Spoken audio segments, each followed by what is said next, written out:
Bismillahirrahmanirrahim. Assalamualaikum warahmatullahi ta'ala wabarakatuh.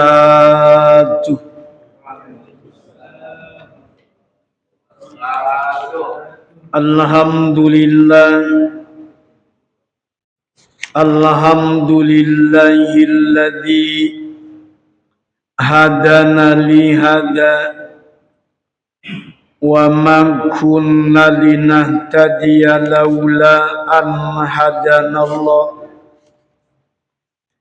Asyhadu an la ilaha illallah wahdahu la syarika lah wa asyhadu anna sayyidana Muhammadan abduhu wa rasuluh la nabiyya ba'da. Allahumma fassalli wa sallim ala sayyidina Muhammadin wa ala alihi wa ashabihi wa man tabi'ahu bi ihsanin ila yaumiddin, amma ba'du. Faqad qala ta'ala fi kitabihil karim wa huwa asdaqul qailin. A'udzu billahi minasy syaithanir rajim. Bismillahirrahmanirrahim. Wa aufu bil ahdi innal ahda kana mas'ula. Al-ayah. Sadaqallahul azim. Hadratul mukarramin yang sangat-sangat kami hormati, para asatid, para orang tua kami, para hujaj, para tokoh masyarakat, bil khusus DKM beserta seluruh pengurus, juga para bapak hadirin jemaah sekalian yang alhamdulillah di kesempatan malam hari ini kita kembali dapat bersama-sama hadir dalam kajian rutin kita. Semoga Allah berikan ilmu manfaat dunia dan akhirat untuk kita sekalian. Puji dan syukur kita senantiasa kita panjatkan kehadirat Allah Subhanahu wa taala atas limpahan karunia-Nya. Tak lupa salawat beserta salam semoga tercurah limpah selalu kepada junjunan alam, yakni Habibana wa Nabiyana Muhammad sallallahu alaihi wasallam, juga keluarganya, sahabatnya, tabi'in dan tabi'atnya, sampai kepada kita sekalian selaku para pengikutnya. Mengawali talim kita, mari kita bersama awali dengan solawat dan umil Quran terlebih dahulu. Ya Rabbi salli ala Muhammad, Ya Rabbi salli alaihi wa sallim.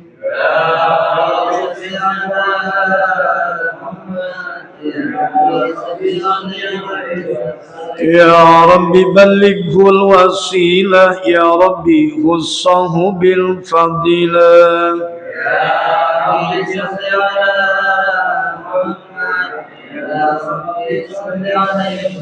Ya Rabbi warda 'anis sahabah, Ya Rabbi warda 'anis sunana.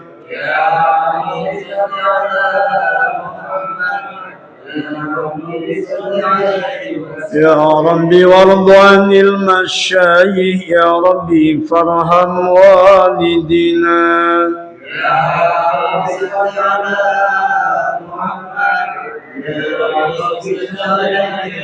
Ya Rabbi warhamna jami'a, Ya Rabbi warham kulla muslim. Ya Allahumma salli wa sallim wa barik alaihi bisirril Fatihah. A'udzu billahi minasy syaithanir rajim. Bismillahirrahmanirrahim. Alhamdulillahi rabbil alamin arrahmanir rahim maliki yaumiddin. Iyyaka na'budu wa iyyaka nasta'in. Ihdinas siratal mustaqim. Siratal ladzina an'amta 'alaihim ghairil maghdubi 'alaihim waladdallin. Rabbighfirli wa liwalidayya. Bismillahirrahmanirrahim. Kajian kita di halamannya halaman 348. Bab yang baru tentang menjaga rahasia. Itu benar. Qala Allah Ta'ala, Allah Subhanahu wa Ta'ala berfirman, wa aufu bil ahdi innal ahda kana mas'ula. Tepatilah janji itu karena sesungguhnya janji itu nanti pasti akan diminta pertanggungjawaban. Surat 17 Al-Isra ayat 34. Hadis yang pertama di dalam bab ini, wa an Abi Sa'idin Al-Khudri radhiyallahu anhu qol, dari Abu Sa'id Al-Khudri radhiyallahu an berkata, qala Rasulullah sallallahu alaihi wasallam, Rasulullah bersabda, kata Nabi, inna min asyarrin nas indallahi manzilatan. Sesungguhnya di antara orang yang paling hina di sisi Allah nanti tempatnya yaumal qiyamah, pada hari kiamat, ar-rajulu yufdi ilal mar'ati wa tufdi ilaihi summayan suru sirroha. Dikatakan adalah suami atau istri yang bersetubuh kemudian menyebarluaskan rahasia itu, diceritakan pengalamannya tadi malam kepada jombloan-jombloati alias bestinya yang belum nikah. Nah gitu. Gimana tadi malam? Wih, mantap coy. Rawahu Muslimun, hadis riwayat imamnya Imam Muslim. Bapak hadirin yang dirahmati oleh Allah, di dalam bab yang baru tentang menjaga rahasia, kita akan membahas tentang bagaimana pentingnya untuk kita senantiasa pandai menjaga rapat-rapat rahasia orang. Dulu dikisahkan bahwa yang namanya Siti Fatimah, Sayyidah Fatimah, beliau putrinya siapa? Beliau putrinya Rasul yang paling disayang. Siti Aisyah sering melihat kadang Siti Fatimah itu bersedih menangis kadang kemudian Siti Fatimah itu tertawa. Itu yang hanya bisa membuat Siti Fatimah menangis, ya Rasul. Yang suka membuat Siti Fatimah tertawa, ya Rasulullah. Yang namanya ayah, namanya bapak paling pinter, ngehibur anaknya paling pinter, bikin nangis anaknya paling pinter. Itulah Rasulullah. Sampai kadang-kadang Siti Aisyah, istrinya Nabi, melihat kedekatan ayah dengan anak, melihat kedekatannya Rasul dengan Siti Fatimah, itu terkadang cemburu. Kenapa cemburunya? Rasul sering berbisik yang membuat Siti Fatimah tersenyum. Rasul sering ngobrol yang membuat Siti Fatimah bersedih. Tapi hebatnya Siti Fatimah, belum pernah beliau menceritakan itu kepada Siti Aisyah. Suatu ketika Rasulullah ngobrol bareng dengan Siti Fatimah, yang kemudian membuat Siti Fatimah nangis sejadi-jadinya. Apa ceritanya Rasul? Wahai Fatimah, nanti engkau tidak akan lagi menemukan bapakmu sakit-sakitan. Bahwa bapakmu katanya nggak bakalan lama lagi meninggalkan dunia ini. Sebab malakul maut katanya udah ngingetin terus. Itu Siti Fatimah ngedenger bapaknya cerita begitu, nangis sejadi-jadinya Siti Fatimah. Wong mau berpisah sama bapak, kadang saya ngomong sama anak aja, nak, saya ngomong sama anak saja, kita bercanda-bercanda, nih nanti makam abik sebelah sini ya, ini makam kakak, ini makam abik sebelah sini, jangan begitu. Itu kadang-kadang dia agak sewot juga melihat kita. Itu Siti Fatimah ngedenger cerita begitu nangis. Sampai ketika sedang nangis sejadi-jadinya, itu sama Nabi dibisikin, Fatimah, tahu nggak kamu bahwa yang akan masuk ke dalam surga dari kalangan perempuan alias penghulu wanita yang masuk surga itu kamu. Itu Nabi yang tadinya ngelihat Fatimah nangis, ngedengar kabar bahwa Siti Fatimah itu, bahwa dia akan masuk surga dan dia adalah penghulunya wanita di surganya Allah. Itu Siti Fatimah tertawa, tersenyum, sampai diperhatikan oleh Siti Aisyah. Ada apa Fatimah? Tadi tertawa, tadi terawa, tadi menangis, sekarang tertawa. Itu Nabi amanat kepada Siti Fatimah, jangan pernah kau ceritakan ini kepada siapapun, kecuali ketika bapak udah nggak ada. Kecuali ketika ayah sudah tidak ada, silahkan.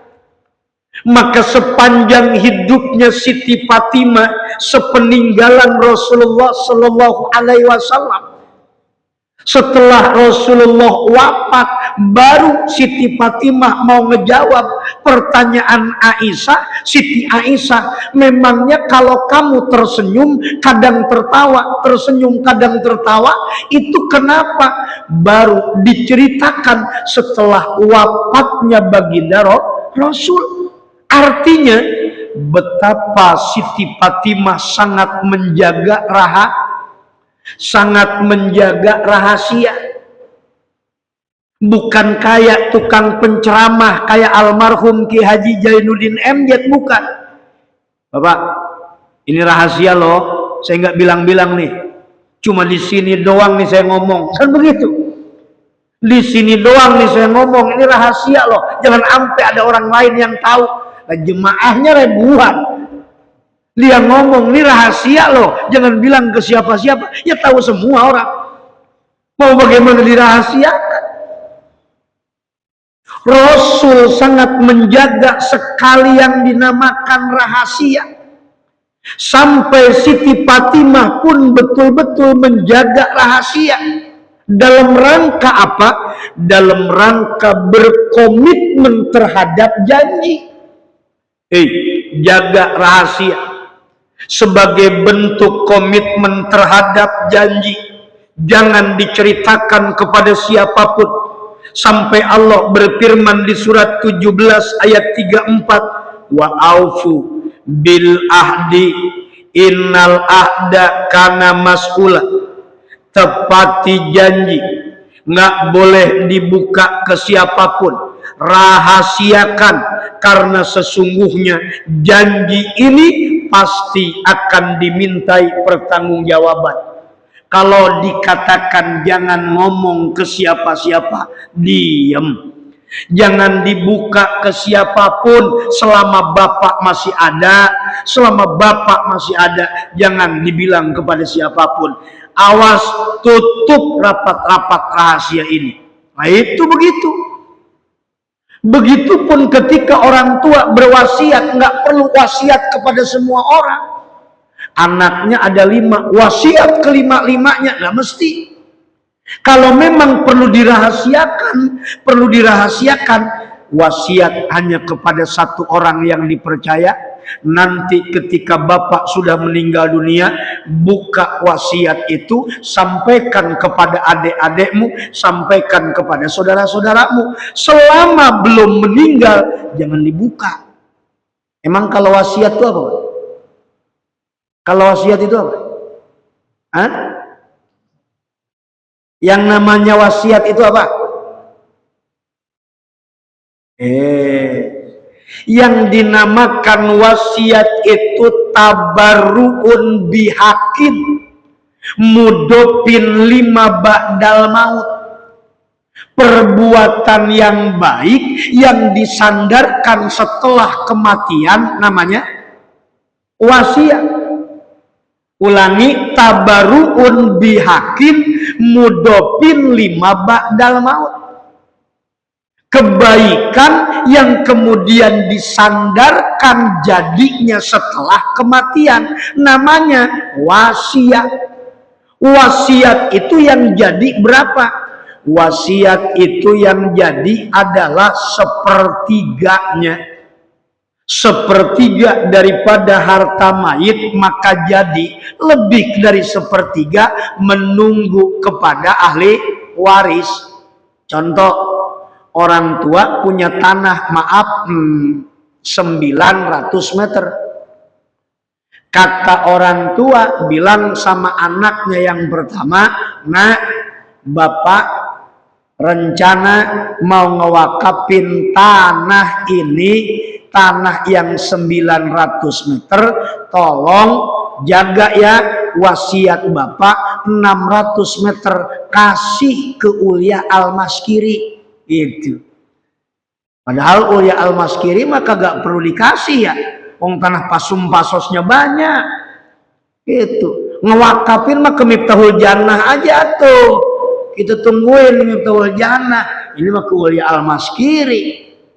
Pak, itu yang 600 meter berapa persen dari 900? Hah? 2/3 lah Pak. Iya, kan tadi kan 900, berarti yang 600 meternya itu 2/3%, 2/3 daripada harta mayit alias 66% ya, gitu. Itu namanya wasiat. Kira-kira jadi semuanya enggak? Jawabnya yang pasti jadi itu hanya 1/3 Pak. 1/3 daripada harta mayit alias 300 meter itu jadi wakaf, tidak menunggu keputusan ahli waris. Jadi. Terus yang 300 meternya lagi gimana? Yang 300 meternya lagi nunggu kesepakatan ahli waris. Kalau kata ahli waris, maaf, Yang 300 meter mah nggak bisa kita lulusin, nggak bisa kita kabulkan masuk dalam wasiat. Kenapa sebabnya? Masa maaf, yang sepertiga tadi boleh dikatakan, yang sepertiga 300 meter itu untuk wakaf masjid jadi, sedangkan kita anak ada 3, hanya kebagian 100 meter. Kayaknya kalau kedikitan. Terus gimana? Udah yang 300 meter diapain lagi? Yang 300 meter diambil lagi. Boleh, boleh. Itu bukan gugat, bukan. Baru wasiat kok. Ambil lagi boleh, boleh. Berarti anaknya 3, 200 jadi berapa, Pak? 200 600. Itu kayak begitu. 600 meter buat ahli waris, kemudian 300 alias sepertiganya untuk wasiat. Jadi wasiat tuh yang jadi sepertiga. Gitu, paham kan ya? Kalau wasiat ntar ngomong aja ya. Kali kalau deket-deket ya. Kalau udah mau deket-deket gitu wasiat nggak apa-apa, kirim WA aja nggak apa-apa. Saya pegang wasiatnya. Itu tabaruun bihakin mudofin 5 ba'dal maut, namanya wasiat. Di antara yang namanya rahasia itu boleh dikatakan bentuknya tadi bisa wasiat, rahasia itu bisa kemudian bentuknya adalah janji atau bentuknya apapun. Yang jelas Allah perintahkan kepada kita untuk senantiasa menjaga rahasia sebagai bentuk upaya menepati janji, sebagai bentuk upaya menepati janji. Makanya yang namanya aib itu sengaja oleh Allah itu ditutup. Allah itu namanya ya Sattar. Allah itu zat yang maha menutup aib, menutupi kekurangan. Makanya kalau Allah itu menutupi aib, bersyukur nggak ada orang yang tahu rahasia kita. Saya tanya sama bapak-bapak, selama kita berumah tangga sama istri udah hampir berapa tahun? Ada 30 tahun? Ada? Taruhlah 25 atau 30 tahun aja. Pertanyaannya saya tanya, istri tahu nggak dalamnya hati kita? Hah? Istri tahu nggak dalamnya hati kita? Lo kagak tahu. Itu. Makanya di kendaraan kita ada GPS yang dipasang sama istri juga kita kagak tahu. Dia kagak tahu. Istri saya buat banget ya, pasang GPS yang tahu laki gua kemana nih kan. Itu. Dia nggak tahu dalamnya hati kita, kita juga nggak tahu dalam hatinya. Kenapa? Allah itu maha menutup aib, menutup kekurangan, menutup dosa. Makanya dosa jangan kemudian dibuka-buka, udah ditutup. Ini mah persis kayak preman mau malak di bus. Preman mau malak di bus, dia bilang saya baru keluar dari penjara, biar orang pada takut semua. Ngapain? Itu yang namanya preman zaman sekarang mah maaf abis sama Kang Deddy mah abis, sudah kagak bisa ngapa-ngapain. Grib aja grib gitu. Grib aja udah tobat, dia kagak bisa ngapa-ngapain. Kemarin mengotot bener Hercules, sekarang udah kagak bisa. Aduh bapak aing gitu. Sembarangan sama bapak aing gitu. Itu luar biasa. Allah itu udah tutupin aib kita, udah tutupin dosa kita. Ya kemudian ditutup rapat, jangan sampai kebuka, jangan sampai orang tahu semua. Pak, tahu nggak? Kalau hubungan suami istri rata-rata maaf itu yang namanya lampu dimatiin, ya kagak? Bener ngomong nih ya. Lah kalau siang gimana dimatiinnya sih Pak? Itu rata-rata hubungan suami istri itu lampu dimatiin. Kenapa? Aurat. Itu. Artinya apa? Malu. Ini mah aneh bin ajaib, lampunya ditutupin gitu kan. Malam pertama lampunya ditutupin, siang-siang ngomong sama koncoknya kejadian tadi malam. Tadi malam aku mimpi kawin. Kan begitu. Ada lagunya kan ya? Lampunya dimatiin, gelap-gelapan, semua pintu jendela dikunci. Dia malah cerita, udah aja sekalian pasang CCTV. Ribet banget. Sampai kemudian diceritain. Ini nih yang kayak begini nih, bahaya nih. Kata Nabi Shallallahu Alaihi Wasallam, hadisnya berasal sanadnya dari Sa'id Al-Khudri. Beliau Rasulullah bersabda, inna min asyarin nas indallah manzilatan yaumal qiyamah. Sesungguhnya seburuk-buruknya orang, sejelek-jeleknya orang, sehina-hinanya orang, tempatnya kelak di sisi Allah pada hari kiamat. Orang yang paling jelek tempatnya, orang yang paling hina tempatnya di hari kiamat nggak ada lain. Siapa?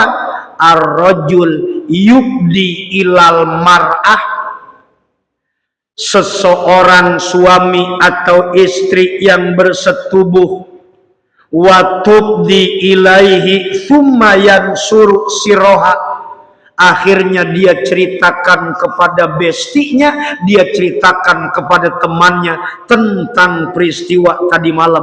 Itu gimana mukodimahnya? Kira-kira pembukaannya gimana? Itu gimana caranya? Malu apa kagak? Diceritain. Dari mulai malunya malu kucing sampai malu garong. Itu kan, sampai malunya malu macan, garong, itu ternyata diceritain detail banget. Ya Allah, Rabbi. Persis katanya dia lagi cerita temennya yang baru nikah itu malam pertama, itu persis ngedenger ceritanya. Kita kayak ngeliat live dalam siaran langsung, Pak. Tayangan siaran langsung itu detail banget. Naudzubillah summa naudzubillah. Seburuk-buruknya orang tempatnya di akhirat, sehina-hinanya orang tempatnya di akhirat. Mereka yang selalu bercerita tentang rahasia keluarganya kepada orang lain.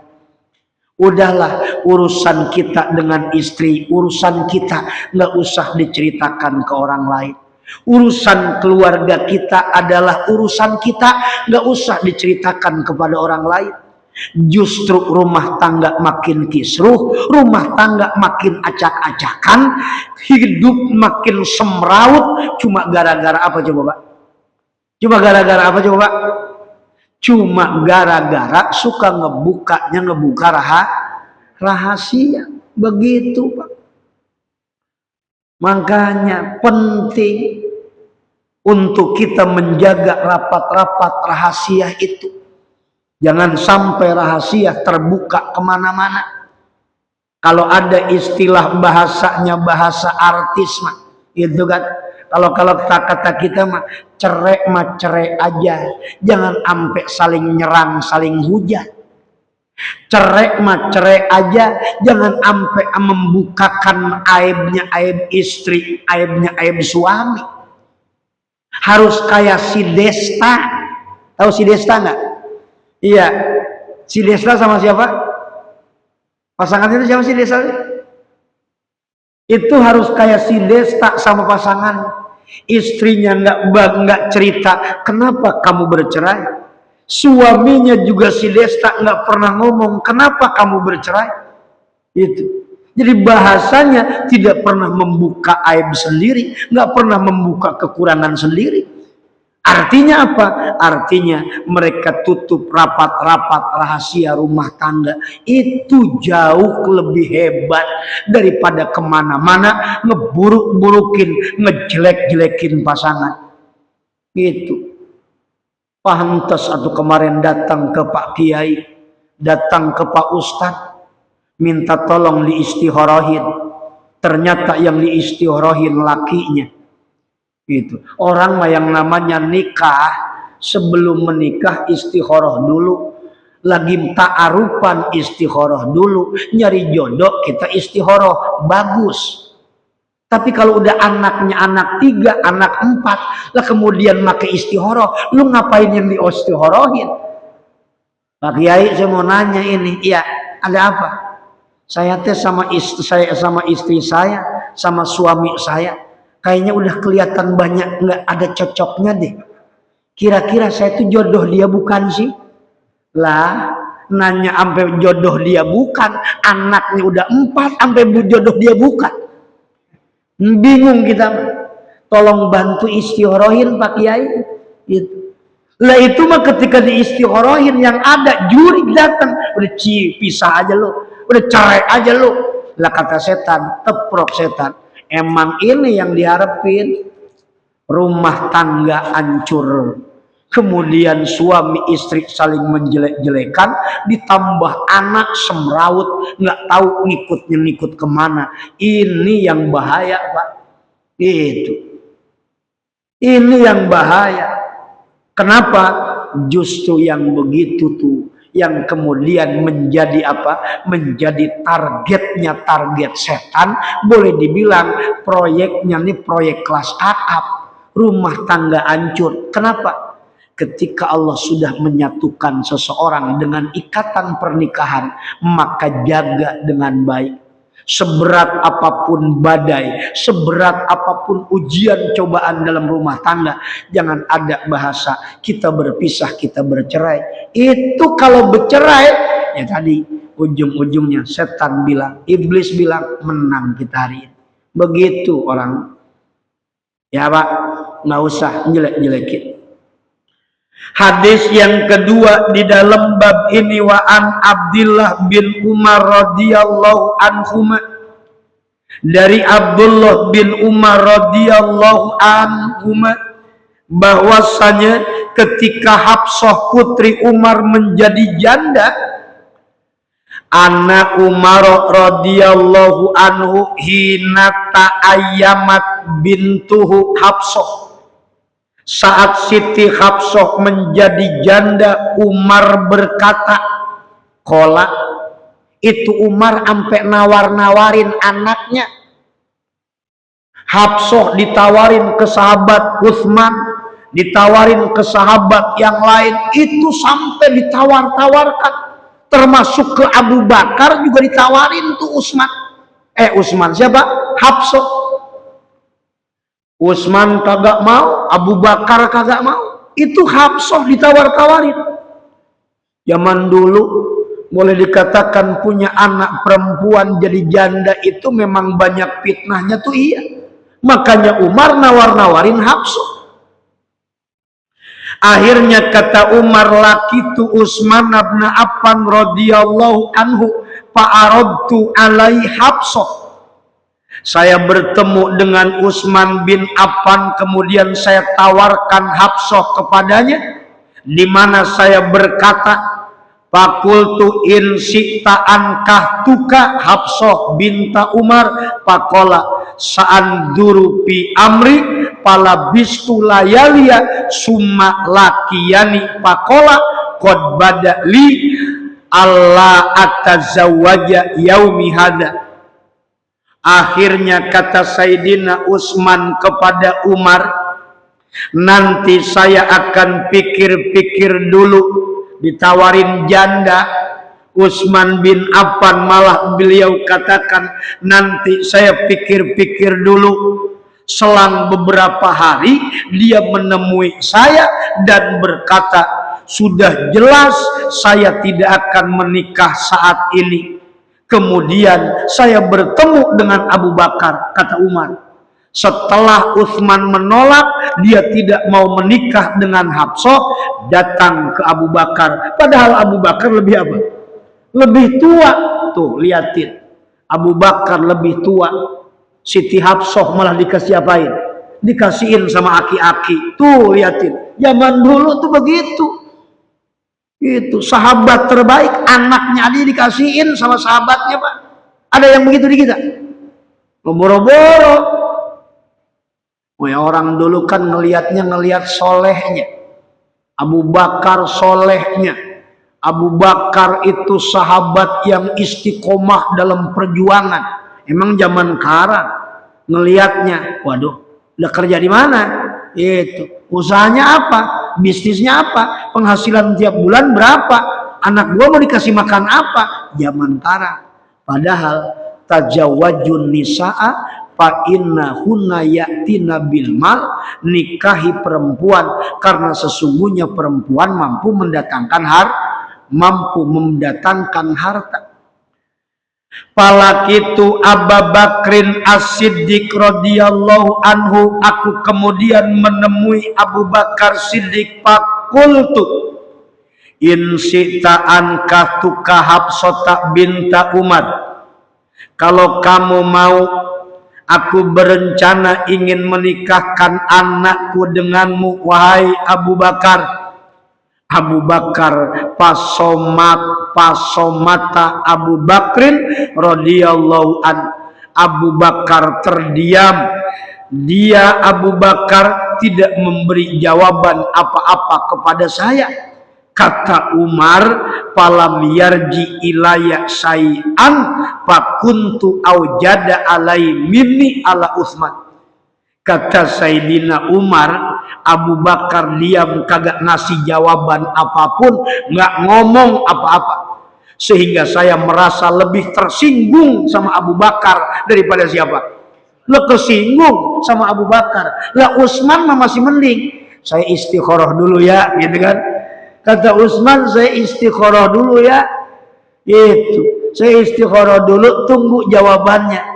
Enak bahasanya. Giran Abu Bakar ditawarin, diem baik, kagak ngomong apa-apa, melengos aja. Ya Umar tersinggung. Padahal Umar mestinya ngerti, jangan emosi mulu apa.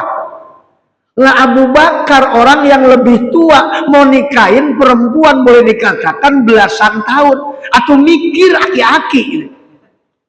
Makanya pantas Abu Bakar kagak ngasih jawaban juga bingung. Lah Abu Bakar jadi mikirnya, ini Umar katanya ngasih anaknya ke saya, mikir apa sih? Dia ngasih anaknya ke saya, kagak mikir apa? Saya udah tua, udah aki-aki gitu, nggak nawarin anak ke saya. Tuh, sebetulnya Abu Bakar tuh ke situ, makanya dia nggak mau ngejawab. Tapi kan bikin Umar apa? Bikin Umar tersinggung. Tuh. Makanya kalau emang jadi jagoan teh begitu, rata-rata yang namanya jagoan teh bawaannya kesinggung mulu. Makanya hidup mah jangan jadi jagoan. Yang mau dipelajari mah ilmu yang manfaat buat ibadah, ilmu yang manfaat buat bisa taat kepada Allah, tuh pelajarinya itu. Jangan yang dipelajarinya ilmu jagoan, cuat-ciat. Itu. Belajar ilmu jagoan biar apa? Biar orang takut semua kepada kita. Iya, begitu. Itu. Sampai kampungnya juga kampung jagoan. Apa namanya? Gabus. Kampung jagoan, keluar tol aja gambarnya, gambar patungnya patung pedang, patung golok. Lah emang kampung jawara, kampung gabus. Jangan ngaku jawara, ntar dibawain bulldozer sama Kang Dezi itu, dibawain alat berat, kagak bisa ngapa-ngapain Pak. Tobat tuh kampung jawara. Sampai sekarang gabus tuh aman semua orang, ya acak-acak bongkarin semua kali-kali. Gitu. Kemarin lagi petang-tang beteng-teng, sekarang dibawain alat berat kagak bisa ngapa-ngapain Pak. Itu. Ilmu jawara mah jangan harap dihormatin orang. Kerjaannya kesinggung melulu. Emang Sayyidina Umar siapa? Ahli pegulat di pasarnya pasar Ukaz. Siapapun yang namanya pegulat profesional, nggak ada yang berani sama Umar. Ahlinya ahli gulat kok. Gitu. Ahli kuncian jijitsu, wede hebat. Gitu. Itu Umar. Makanya bawaannya timbang Abu Bakar kagak ngejawab aja, Abu Bakar kagak ngejawab, kesinggung kagak? Lo kesinggung, ujung boleh, kagak ngehargain gua. Tuh liatin, apa-apa kagak ngehargain gua. Makanya ilmu jawara mah jangan dicari. galak lah, pengen ngilang segala macam, pengen kebal dibacok. Yang namanya Khalid bin Walid aja luka sayatan pedang tusukan tombak di tubuhnya lebih daripada 70. Nah, bapak-bapak pengen apa? Pengen kebal. Ampun. Gitu. Lah, ilmu jawara nggak usah dikaji, nggak usah dipelajari, tinggal duduk karang di majelis taklim yang bener. Ngajinya mau Riyadus Sholihin apa maunya mau Sulamut Taufik? Sebut mau ngaji Sulamut Taufik kagak ada. Katanya mau ngaji Riyadus Sholihin kagak nongol juga. Ini maunya apa sih? Gitu. Akhirnya Abu Bakar kemudian pergi, Umar tersinggung. Karena apa? Karena lebih daripada Utsman bin Affan. Akhirnya selang beberapa hari, palabistu layaliya summa khotobaha an-nabi. Akhirnya selang beberapa hari Nabi Shallallahu Alaihi Wasallam melamar Hafsah. Nabi malah yang ngelamar, orang yang lebih baik daripada Utsman, lebih baik daripada Abu Bakar. Nabi yang ngelamar. Ya Allah, itu ketika Nabi melamar Hafsah dan langsung saya nikahkan, langsung. Tadi harap-harap cemas punya anak, takutnya jadi janda, ternyata ditawarin Utsman kagak mau, tawarin ke Abu Bakar diem aja. Nabi ngelamar kagak kepalang tanggung, ngelamar langsung saya nikahin. Gitu, persis kayak anak saya Pak, dilamar langsung dinikahin, kan cakep itu keren. Langsung dinikahkan sama Sayyidina Umar. Kemudian Abu Bakar menjumpai saya dan Abu Bakar berkata, barangkali kamu tersinggung, kata Abu Bakar, sewaktu kamu menawarkan Hafsah kepada saya. Abu Bakar udah tahu. Jadi ternyata Abu Bakar punya rahasia. Apa rahasianya? Nabi sempat ngobrol sama siapa? Sama Abu Bakar, bahwasanya Nabi pengen ngelamar Hafsah. Kenapa? Melihat kegalauan Umar. Nabi berencana untuk menikahi Hafsah. Abu Bakar tahu, cuma Abu Bakar kagak ngomong juga percuma. Lihat kenyataannya aja deh, lihat buktinya aja. Maka kata Abu Bakar kepada Umar, mungkin kamu tersinggung kemarin ya, saya diem aja, saya kagak ngasih jawaban ketika saat saya ditawarkan oleh engkau kepada Hafsah, di mana saya tidak memberikan jawaban apa-apa. Saya Umar menjawab ya. Abu Bakar berkata, kata Abu Bakar, sesungguhnya tidak ada yang menghalang-halangi bagi saya untuk menerima tawaranmu itu. Hanya saja saya telah mengetahui bahwa Nabi pernah menyebut-nyebutnya, tetapi saya tidak mau untuk memperluas rahasia Rasulullah. Tuh, Abu Bakar udah tahu bahwa Nabi berniat akan melamar Siti Hafsah, tetapi Abu Bakar nggak mau membuka rahasia. Gening kamu ngomong sama saya, gitu kan?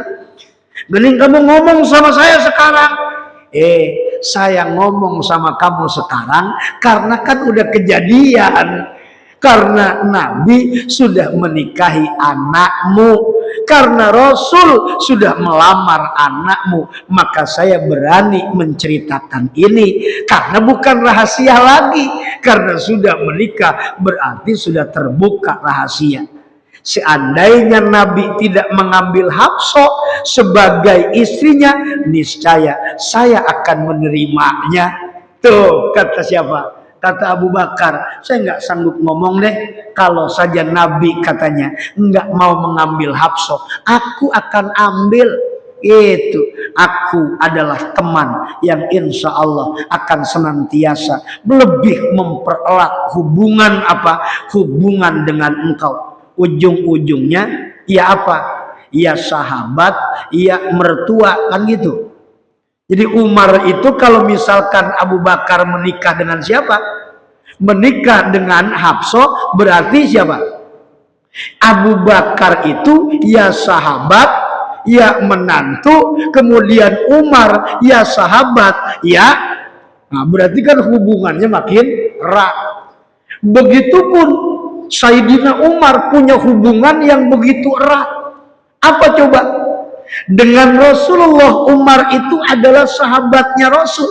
Tapi di samping itu Umar adalah mertuanya Rasul, dan kemudian Rasul adalah menantunya daripada Sayyidina Umar. Hebatnya lagi, ketika di masa tuanya Abu Bakar, Umar menikahi anak Sayyidina Ali. Menikahi anak Sayyidina Ali, makin dekat hubungan Rasul dengan Umar. Di samping ya mertua, ya ternyata juga cucu, kan gitu. Ya mertua, ya apa Pak? Ya mertua, ya cucu. Aneh, tapi mertua, tapi cucu. Kenapa? Sayyidina Umar menikahi daripada putrinya dari Siti Fatimah. Berarti kan jelas, ya mertua, ya cucu. Kan begitu intinya. Ya, hubungannya udah menantu, udah mertua, ya kemudian apa? Ya kemudian cucu. Wah, itu hubungan gimana tahu itu, Pak? Dekatnya kayak gimana hubungan kayak begitu. Pabolit kalau orang Sunda mau bilang. Disebut mertua iya, disebut menantu iya, disebut cucu iya. Waduh, inilah hebatnya para sahabat. Jadi sahabat-sahabat Rasulullah, mereka orang-orang yang diistimewakan tuh begitu. Menjaga persahabatan bukan cuma lewat apa.